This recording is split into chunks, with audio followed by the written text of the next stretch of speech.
라이드 앤 딜라이트 말씀 묵상의 시간입니다. 사랑하는 주님, 오늘도 새날을 열어주시니 감사합니다. 주님, 우리의 신앙생활에 시간이 지나면서 왜 이렇게 쓸데없는 기준들을 많이 세우는지 모르겠습니다. 결국 사람들을 판단하고 정죄하는 도구로 전락하는 기준들이 많아집니다. 타인에게는 강경하고 자신에게는 너그러운 잘못된 기준을 고집하지 않도록 오늘도 주님의 은혜와 말씀으로 참된 자유를 회복하게 해 주십시오.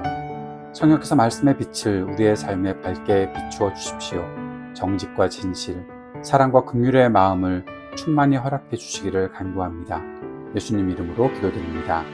아멘. 오늘은 갈라디아서 3장 23절에서 29절까지 말씀을 함께 읽고 묵상하겠습니다. 갈라디아서 3장 23절에서 29절까지의 말씀입니다. 믿음이 오기 전에는 우리는 율법의 감시를 받으면서 장차 올 믿음이 나타날 때까지 갇혀 있었습니다. 그래서 율법은 그리스도께서 오실 때까지 우리에게 개인 교사 역할을 하였습니다. 그것은 우리로 하여금 믿음으로 의롭다고 하심을 받게 하시려고 한 것입니다. 그런데 그 믿음이 이미 왔으므로 우리가 이제는 개인 교사 아래에 있지 않습니다. 여러분은 모두 그 믿음으로 말미암아 그리스도 예수 안에서 하나님의 자녀들입니다. 여러분은 모두 세례를 받아 그리스도와 하나가 되고 그리스도를 옷으로 입은 사람들이기 때문입니다. 유대 사람도 그리스 사람도 없으며 종도 자유인도 없으며 남자와 여자가 없습니다. 여러분 모두가 그리스도 예수 안에서 하나이기 때문입니다. 여러분이 그리스도께 속한 사람이면 여러분은 아브라함의 후손이요 약속을 따라 정해진 상속자들입니다. 아멘. 어린 시절에는 안전과 교육을 위해서 부모님이 정해둔 수많은 규칙과 통제 속에서 살아갑니다. 몇 시까지 들어와라, 이런 것들 만지지 마라, 뭐 그런 규칙들, 그것이 아이들을 구속하려는 목적은 아니죠. 성인이 되기까지 보호하기 위한 장치였습니다. 우리가 모두 다 그러한 장치 속에서 그러한 교육을 받았고 그러한 통제 속에서 살아오고 자라왔습니다. 자, 그런데 성인이 되어서 부모와 인격적인 관계를 맺게 되면 더 이상 어린 시절의 세세한 규칙에 매여 살지는 않죠. 본문에서 사도 바울은 율법을 몽학선생, 옛날 번역에서 몽학선생이라고 그랬죠. 몽학선생은 초등교사, 어린아이들을 돌보는 개인교사에 비유하고 있습니다. 율법주의자들이 그토록 절대시하고 사람들을 가두고 차별하는 벽으로 삼았던 율법의 진짜 유효기간과 목적이 무엇인지, 그리고 복음이 선포한 진정한 해방과 하나됨의 신비가 무엇인지 우리가 오늘 말씀을 통해서 배울 수 있기에 오늘 그 내용들을 나누어 보려고 합니다. 바울은 복음이 가져온 두 가지 영적 신분의 대전환을 설명하고 있습니다. 첫째는 율법의 역할이 종료되었다라는 겁니다. 개인교사 아래에서 하나님의 자녀로 우리가 살아오고 그렇게 변화되었다, 성숙되었다라는 거죠. 믿음이 오기 전의 상태, 그것은 우리가 복음의 믿음이 오기 전까지 율법이라는 감옥 아래 갇혀 있고 매여 있었다라는 겁니다. 거기에 초등교사의 기능이 있는 거죠. 율법은 우리가 온전한 성인, 하나님의 자녀가 되어서 그리스도께로 나아가기 전까지 임시로 우리를 맡아 관리하던 개인 교사였다라는 겁니다. 율법의 목적은 우리를 영원히 통제하려는 것이 아닙니다. 우리가 죄인임을 깨닫고 예수 그리스도께로 가도록 등 떠미는 역할이었다라고 설명하면 될 것 같습니다. 그러한 가운데서 이제 우리의 신분이 대전환되었다는 거죠. 예수 그리스도를 믿는 믿음의 시대가 이제 왔습니다. 따라서 우리는 더 이상 율법이라는 개인교사, 초등교사, 몽학선생 아래에 있지 않습니다. 복음은 우리를 종이나 어린아이가 아니라 그리스도 예수 안에서 하나님의 자녀, 아들, 딸이 되게 하셨다라는 것을 본문이 설명하고 있습니다. 두 번째 보는 것은 그리스도로 옷을 입는다라는 겁니다. 그런데 이 그리스도로 옷을 입는다는 것에 있어서 단순히 내가 그리스도로 옷을 입었기 때문에 내가 믿음이 자랐다라는 것으로 말하지 않고 사도 바울은 굉장히 중요한 얘기를 하나 하고 있는데 바로 차별의 벽을 허무는 연합이 일어났다라는 이야기를 27절에서 29절까지 하고 있습니다. 누구든지 그리스도와 합하기 위하여 세례를 받은 자는 그리스도로 옷을 입었다. 예수를 믿고 연합한 자들은 자신의 과거 신분이나 외모나 자격이 아니라 예수 그리스도라는 가장 영광스러운 옷을 입은 자들이 되었다라는 겁니다. 자, 그런데 여기에 예수 그리스도라는 가장 영광스러운 옷을 입은 사람이 되었기 때문에, 모두가 같은 옷을 입었기 때문에 하나님 앞에서는 그 어떤 차별도 존재할 수 없다라는 것까지 말하고 있는 것입니다. 그곳에 갔는데 모두가 같은 옷을 입고 있어요. 그러니까 차별할 수가 없는 거예요. 그만큼 내가 자격이 있다, 내가 자격이 나에게 생겼어. 그런데 나만 자격이 있는 게 아니라 다른 사람들도 그러한 자격을 갖고 있다라는 것을 말하고 있습니다. 유대인이나 헬라인이나 종이나 자유인이나 남자나 여자나 그리스도 예수 안에서 하나다, 차별이 없다라는 사실을 28절에서 말하고 있습니다.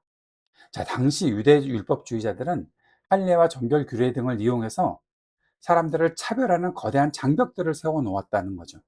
할례를 받아야 우월하다, 유대인이 이방인보다 순결하다, 뭐 그런 식으로 신분과 성별, 민족으로 사람들을 차별했던 것입니다. 율법을 통해서 죄를 깨달은 것으로 끝나야 하는데, 그것을 벗어날 수 있는 그런 때가 왔음에도 불구하고 너 율법 지켰어? 너는 그래서 안 되는 거야. 뭐 그런 식으로 율법으로 선을 정하고 차별을 했다라는 것입니다. 그런데 사도 바울이 말하는 이 복음은 인간이 만든 모든 장벽을 깨뜨린다는 거죠. 민족적인 장벽, 유대인과 헬라인, 사회적 경제적인 장벽, 종과 주인, 성별의 장벽, 남자와 여자, 이것을 모두 넘어서 그 오직 그리스도 안에서 완전히 평등한 하나를 선포하고 있습니다. 우리는 모두 차별 없이 아브라함의 자손이고 하나님의 유업을 이을 정당한 상속자라는 사실을 29절에서 말해주고 있는 것입니다. 복음은 바로 그런 것이다.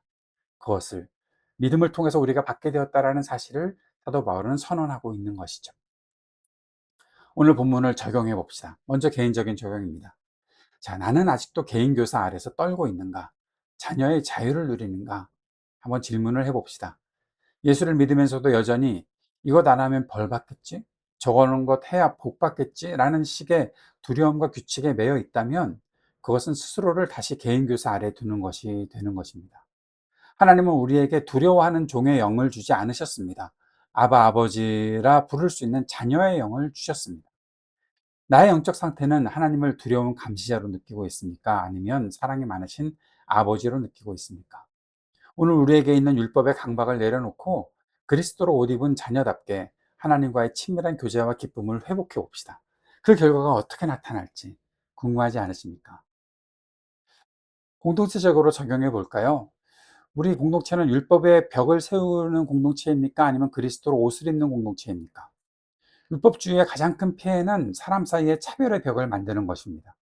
오늘날 교회나 소그룹 안에서도 은연중에 세상적인 기준, 학벌, 직업, 경제력, 나이, 성별, 그런 것으로 신앙적 정죄감으로 보이지 않는 장벽을 만들고 끼리끼리 모이고 있다면 그것은 갈라디아 교회를 망치려 했던 거짓 교사들의 모습과 다를 바 없는 것입니다. 우리 모임 안에 우리 모임 안에 은연중에 존재하는 유대인, 헬라인, 종과 자유인, 남자, 여자 같은 차별과 소외의 벽이 혹시 있습니까?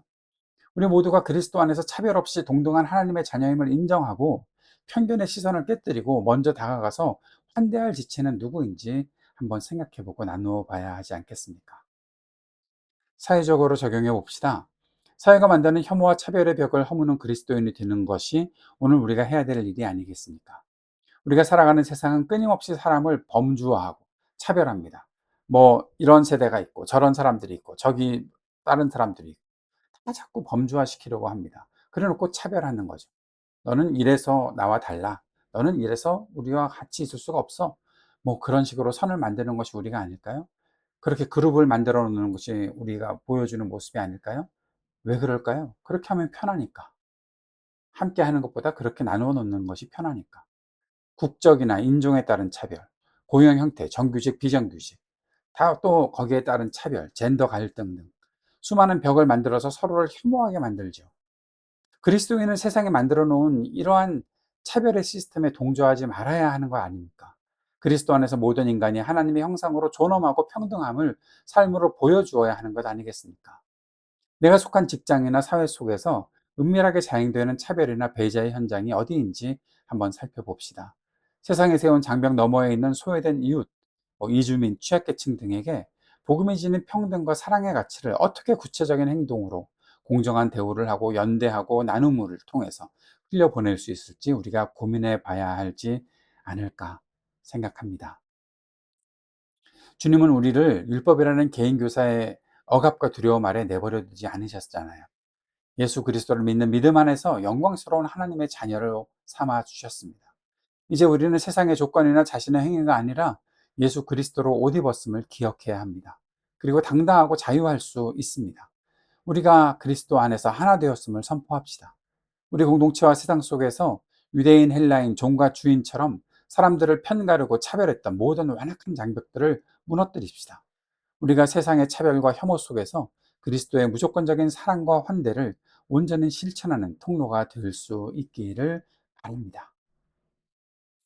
주님께서 가르쳐 주신 기도 드리겠습니다. 하늘에 계신 우리 아버지, 아버지의 이름을 거룩하게 하시며 아버지의 나라가 오게 하시며 아버지의 뜻이 하늘에서와 같이 땅에서도 이루어지게 하소서. 오늘 우리에게 일용할 양식을 주시고 우리가 우리에게 잘못한 사람을 용서하여 준 것 같이 우리 죄를 용서하여 주시고 우리를 시험에 빠지지 않게 하시고 악에서 구하소서. 나라와 권능과 영광이 영원히 아버지의 것입니다.